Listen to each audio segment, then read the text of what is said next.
Thank you and welcome to the show this morning. The topic this morning is racial segregation, and we're fortunate to have with us to talk about racial segregation, Alana McLaughlin. Alana will give us some information in reference to her background, education, and her experiences, and then we'll get into the topic of racial segregation. Alana, let's first of all have you to talk about some information in reference to you and your odyssey in reference to being on this television show. I think that this is several seasons for you, and you started out as an 8-year-old child, and now you old enough to come to me and say, let's talk about racial segregation. And I agreed with that primarily because you've done such an excellent job in terms of some of the other, quote, grown-up topics that we felt that you had to deal with, and the topics that you convinced me that you were capable of dealing with, and so I fell for that, and so I'm back again with you dealing with racial segregation. But before we get into racial segregation, Alana, let's talk about your background, your education, and some of your experiences, and then we'll start talking about the topic itself. Well, for our new viewers, my name is Alana McLaughlin, born August 27th, 2002. I went to pre-K at Napier Elementary and multiple schools after that, and I currently go to John Early Museum Magnet Middle School, where I'm in 6th grade. Now, I'm very involved in church and other activities. Actually, this upcoming summer of 2014, I'm going to be attending the Junior National Young Leaders Conference in Washington, D.C. And if you're not familiar with the conference, it is basically where children all around America come together for a 1 week in Washington, D.C., which is parents free, where you experience Washington as a living classroom instead of being just a tourist or a resident of Washington.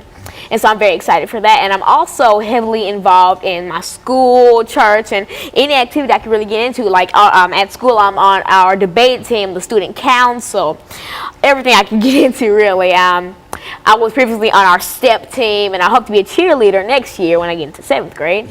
And in church, I'm on a lot of committees: the United Methodist Women's Committee, the Acolyte Committee, the Usher Committee. I try to help it when I can, because I just feel like that's my duty on earth. Very good. And of course, Alana, you've been involved with a lot of things. But now let's look at the topic that you're dealing with today, racial segregation. Now, what would you say about that? How would you approach that topic? Racial segregation.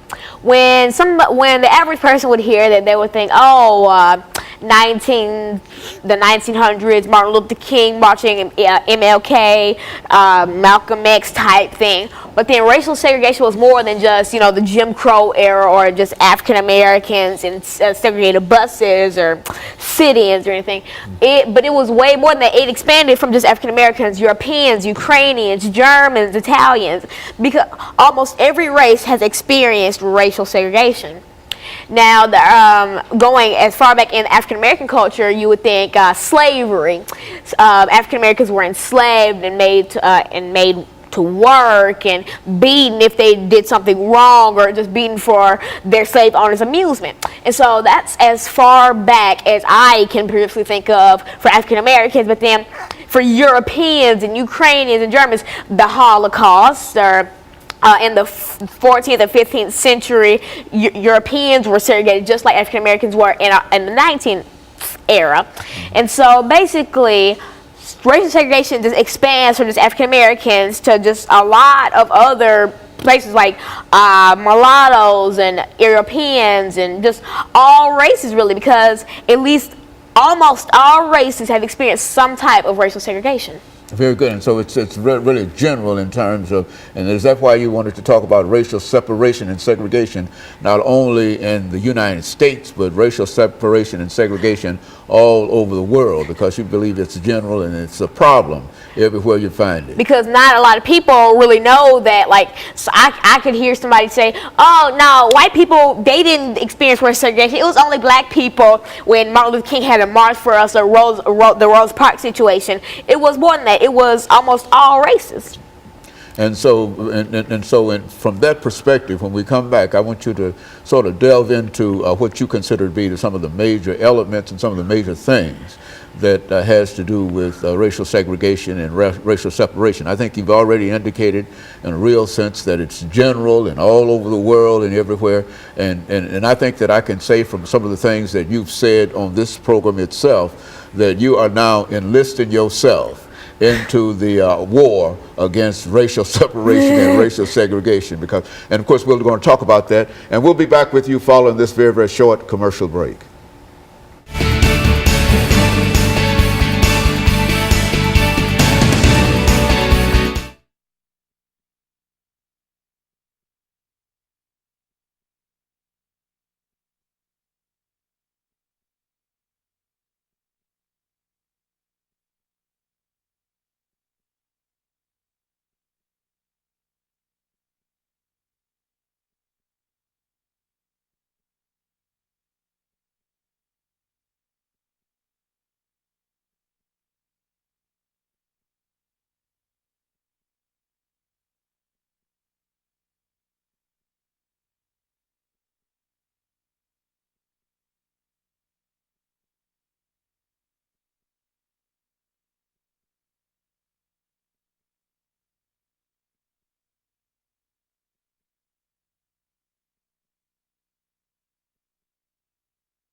Thank you and welcome back to the second segment of the show for today.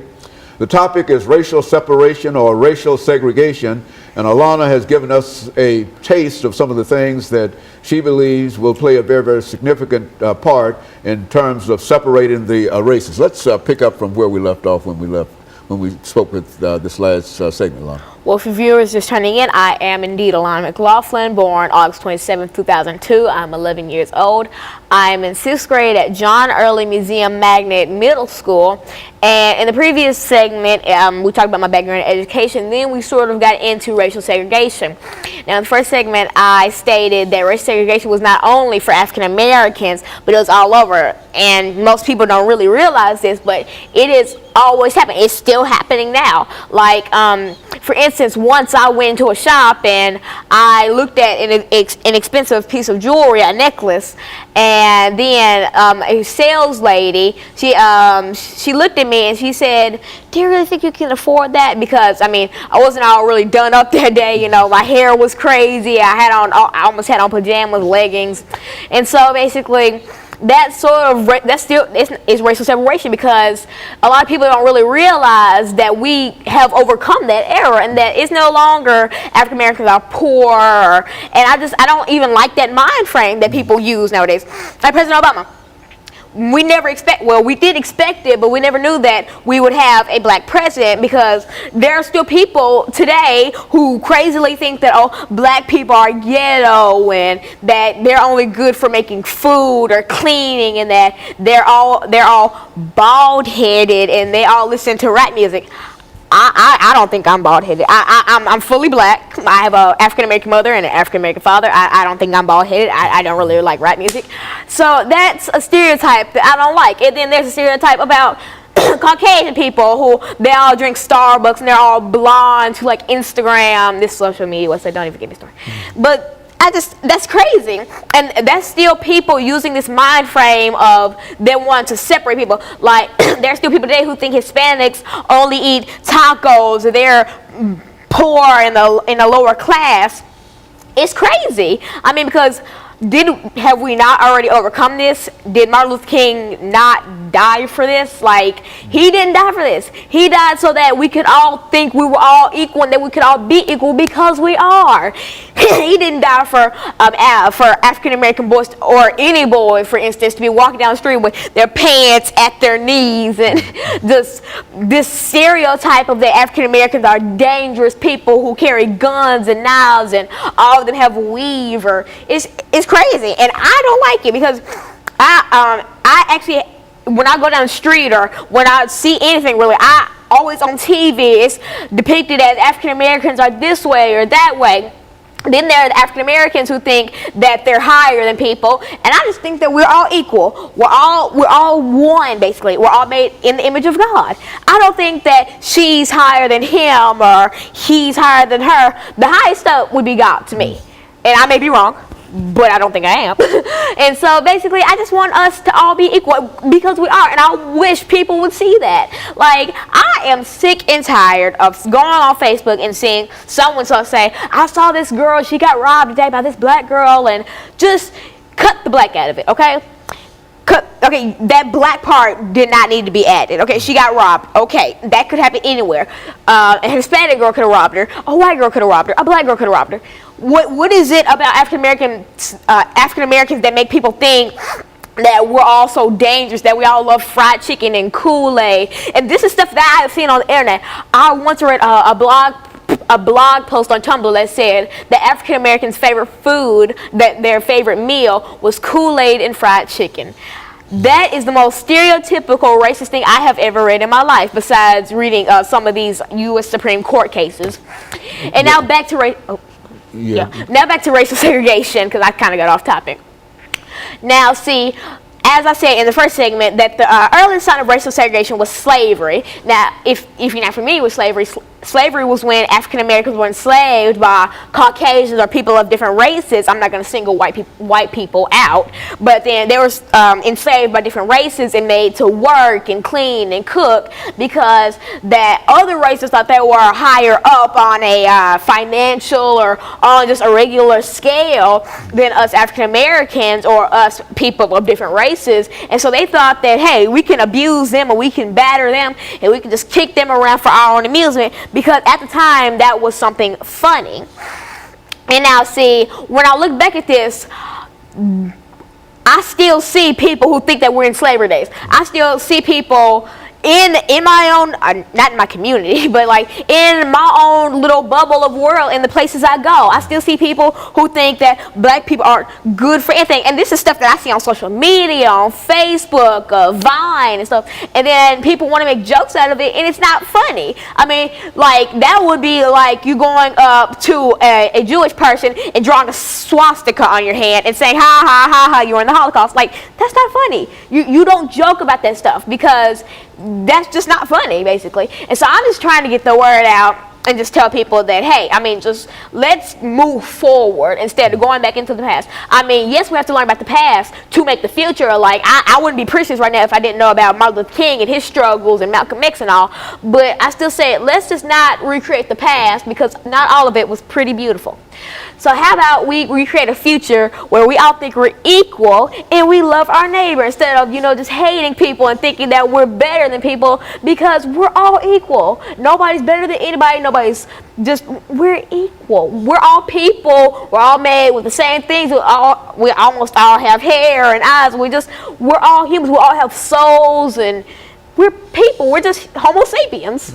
And so, Lana, in a real sense, all of this information that you have in reference to racial separation and segregation, I know has to have some kind of factual basis behind it, and I think you've talked about some of the factual basis of the beginning of racial separation and et cetera and et cetera. And so when we deal with this final segment, I want you to deal with some of the court cases and some of the things that made for racial separation. So in spite of everything that you've said, there was a system that separated people constitutionally, and that's what we want to try to deal with when we come back, because I think that you've got some information that can give some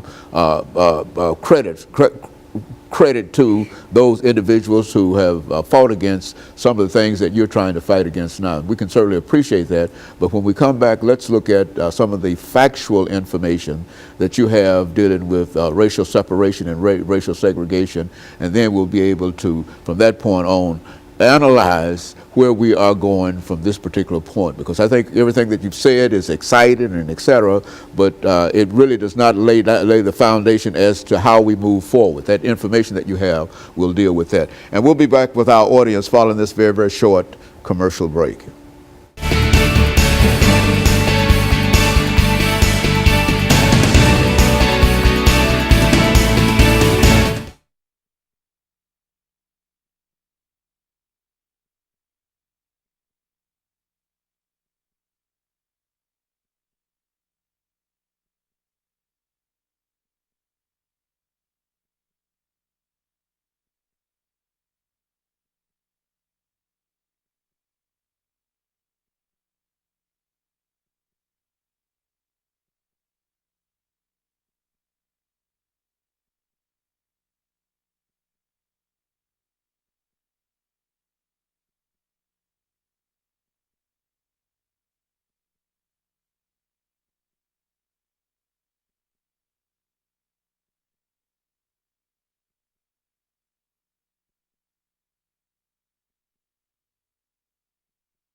Thank you and welcome back to the final segment of the show for today.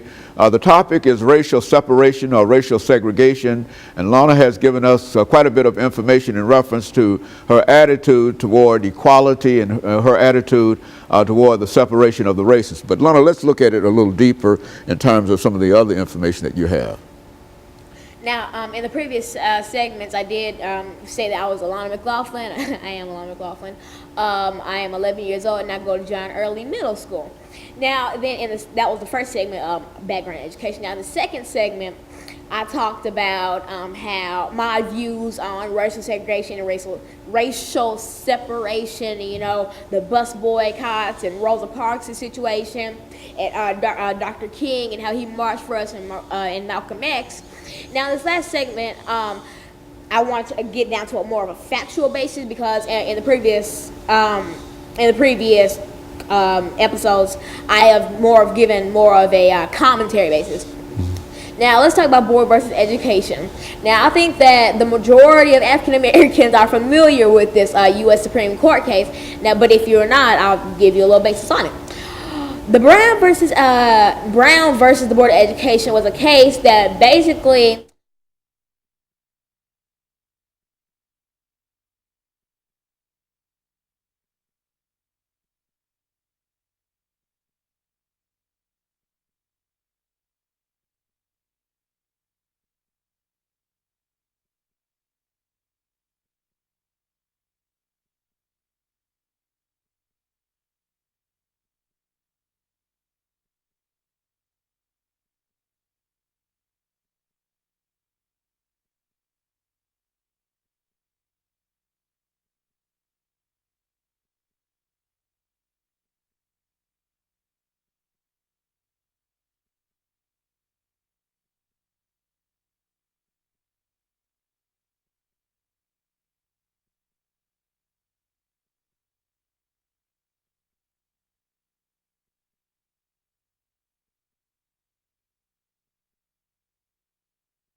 Thank you and welcome back to the final segment of the show for today. The topic is racial separation or racial segregation, and the guest is Alana McLaughlin. Alana has given us some information in reference to some of the things that she believed to be important in her own personal life, and I think she will talk about some of the factual information in reference to separation and segregation. Let's talk about it from that perspective, Alana. As Dr. Haney already stated, my name is Alana McLaughlin. I am 11 years old, and I go to John Early Middle School. Now, in these past segments, I've given more of a commentary based on like my opinion on it and how I feel and how I'm tied into it. But now I want to get down to more of a factual basis. Now, let's talk about the Brown versus Board of Education U.S. Supreme Court case. Now, I think the majority of African Americans are familiar with this case, but if you're not, I'll give you a little basis on it. The Brown versus Board of Education case was basically 1/3 of how we got integrated schools. Now, integrated schools are schools that have multiple races in it. Before, we would have just a Caucasian school or an African American school or this or that. But then the Brown versus Board of Education case basically said, hey, what's wrong with having integrated schools? I mean, because we already see African American kids who have Caucasian friends. Martin Luther King, for instance, he had a Caucasian friend, but then he was forced to stop meeting with his friend because his parents thought he was in danger of a Klan incident because he was friends with a Caucasian boy and he was African American. Now, see, integrated schools, basically. If you're familiar with like the Little Rock Nine, then you should know a lot about it, but then let me talk about the Little Rock Nine. The Little Rock Nine were a group of 9 students who went to Central High School in Little Rock, Arkansas, who basically said, you know what, they were basically the first people to really join in with the Integrated Schools Act. And so that's basically how we got integrated schools. Now, Brown versus Education, as I've previously stated, said that, you know, we need integrated schools. There's nothing wrong with it. And that's basically almost like how we got segregation ended, but then the Brown versus Board of Education case focused more on school and education, as segregation focused more on just daily life and how you would act if you went out to eat, or bus boycotts and things like that. Now, another famous case is the Plessy versus Ferguson U.S. Supreme Court case of 1898. Now, on June 7, 1892, Homer A. Plessy was removed from the East Louisiana Railroad train and arrested by Detective C.C. Kane at the corner of Royal and Press Street for civil disobedience and violating the 1890 Louisiana Separate Car Act that separated railroad passengers by race. This soon inspired the Plessy versus Ferguson U.S. Supreme Court case, which stated that the state law which required East Louisiana railroads to segregate trains had denied him his rights under the 13th and 14th Amendments of the United States Constitution. Now, if you're not familiar with the Constitution, I suggest you look that up. But because, see, I'm just going to jump right into it. Basically, this case was talking about Homer Adolph Plessy versus John H. Ferguson. Now, Homer A. Plessy, as I previously stated, was taken off a East Louisiana railroad car and arrested for civil disobedience because he apparently violated the 1890 Louisiana Railroad Car Act. Now, see, basically, the people who sold him his ticket sold him the ticket for a whites-only car, knowing his race. So basically, they set him up to fall. So personally, I think that that he was not at fault for anything because he was not aware that he had a whites-only ticket until he got on the bus, and then Detective C.C. Kane came up and said, "You're under arrest for civil disobedience." Then he finally went, "Oh, they sold me a ticket for the whites-only car when I'm obviously African-American." Now, see, thankfully, when they took this to the U.S. Supreme Court, Homer A. Plessy was not charged, as they previously stated he would be, but he finally understood how they basically tormented and bullied him because of the fact that he was African American. Now, see, this also ties in with bullying, which has expanded to modern day cyberbullying, which is bullying with, electronics like this iPhone or a computer and such. And so basically, that's one of the earliest instances on record of the U.S. Supreme Court case that basically shows that he was bullied. And so Homer Adolph Plessy was basically he got to live his life after this. He got to move forward, basically, and that's what I want to do in life. I want us African Americans, us Europeans, Germans, Italians, Creoles. I want us to move forward.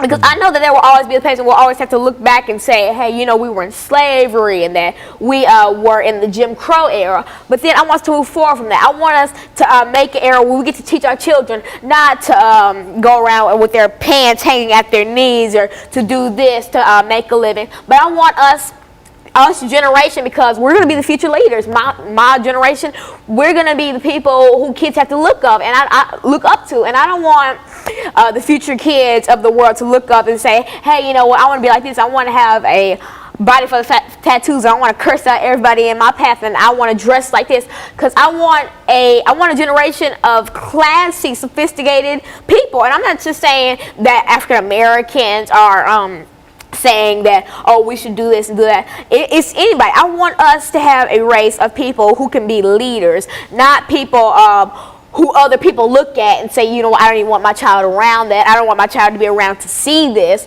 because I want a generation where people can say, oh, I'm just so glad I raised my child like this. I don't want a generation of, look at that hooligan robbing a store. And I don't want a generation of stereotypes. Now, if you're not familiar with stereotypes, you probably already know one, like the black people only eat fried chicken and drink Kool-Aid stereotype. Those are types of stereotypes where people think that a race does this, but really we don't. I mean, not all African Americans like fried chicken and Kool-Aid. Not all African Americans dress like this, so listen to that, because we're all unique. I mean, we're the same skin color, we're all Homo sapiens, but we have different personalities because we're all different. But then we're all the same in a from a big view of it, we're all the same, but then from a little view, if you look at every little aspect, we're all different.